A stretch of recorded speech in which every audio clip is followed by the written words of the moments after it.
The Hyperion is a long-serving class of warship employed by Earth-Force since the Dilgar War, remaining in service as late as 2281 with some formations, though by this time the class had long since fallen behind the curve, despite frequent refits. The Hyperion had a length of 1,025 meters, beam of 286 meters, and a draught of 326 meters. Initially, the class was armed with 4 40mm plasma pulse cannon, 2 phased particle cannon, 4 pulse discharge cannon, and 2 thermonuclear torpedo tubes. Later refits of the class would replace 2 of the 40mm cannon with 2 of the new 52mm plasma pulse cannon after the introduction of the Omega-class destroyers. Hyperion lacked shielding and sacrificed armor and even a rotating hab module for the crew in an effort to make the design as maneuverable as possible, making the ship ill-suited to take much punishment, instead requiring that the class be used primarily in flanking attacks against enemy forces. The Hyperion did feature the capacity to carry 6 fighters, these initially being the Star Fury, Aurora models, but later these ships would embark Thunderbolts. The class was jump capable, with the vessel's range and crew count varying over its service life. The majority of the ships that were constructed were built in the New Hanse Orbital Shipyard Complex. Hyperion was developed at a time when Earth-Force was rapidly emerging on the galactic stage as a major power. Intervention on the side of the League of Non-Aligned Worlds in their fight against the Dilgar saw Earth-Force's military expand rapidly, with the Hyperion class introduced alongside the Nova-class dreadnought in an effort to bring their ships to a level comparable to the designs fielded by the Dilgar fleet. Entering service during the Dilgar War, the Hyperion class proved itself to be a capable and highly durable design if utilized intelligently. Early models did have a limited sensor suite, which was a holdover from previous generations of ship types. However, refits rolled out 6 months after the first ships entered service would remedy this and other deficiencies. Subsequent, regularly rolled out refits to the space frame would keep the design up to current Earth-Force technological and capability standards after this point.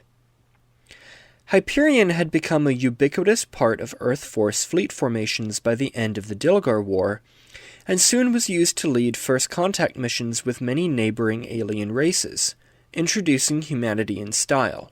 The class was serving as the mainline cruiser by 2245 when the Earth-Minbari War kicked off following a disastrous first contact. During the next years, Earth-Force was steadily pushed back by the Minbari, losing most of their colonies. Built in steady numbers, the Hyperion was relied upon during the war, even though new ships were only in service for a few weeks in many cases before they were destroyed in the front lines. The Battle of the Line, the penultimate battle of the war, saw virtually all the remaining Hyperion cruisers Earth-Force still had committed to the desperate final defense of Earth, with only a handful surviving to accept the stunning last-minute Minbari unconditional surrender to humanity which ended the war. After the conflict, Earth-Force continued its crash-building programs, building hundreds of Hyperion-class ships even as the Babylon project was begun by a team spearheaded by humanity. By the time Babylon 5 was online and fully operational, the fleet was back up to full strength. Although they were approaching obsolescence by the late 2250s, Hyperion continued to serve in Earth-Force during the Earth Alliance Civil War and subsequent later conflicts, though it is believed that no new ships of the class were built after 2260. Some members of the class were still in service as late as 2281, though by this point the utility of even these highly refitted starships was dubious given the pace of galactic technology in the decades since they had been initially designed.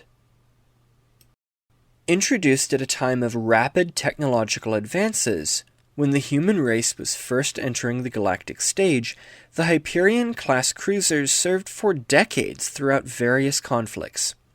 experiencing both the highs and lows of victory and defeat during their service. And although supplanted by steadily newer and more advanced designs, Hyperion continued to soldier on and do its best in Earth Force service for long decades. Thank you for watching this video. If you enjoyed it, do the normal things that much better YouTubers than I are always telling you to do. What is it that they go on about? Liking, commenting, subscribing. Let's see, that's what James May says anyway when he cuts cheese. And no, I'm not being metaphorical. Let's see. I've lost the plot now. Yeah, so feel free to do those things. Babylon 5 is one of those shows where I really, really enjoy it, but it's kind of niche. Not as appreciated as some of the mainline stuff, so, here's a cool, one of the, probably actually the best known design of ship from the show.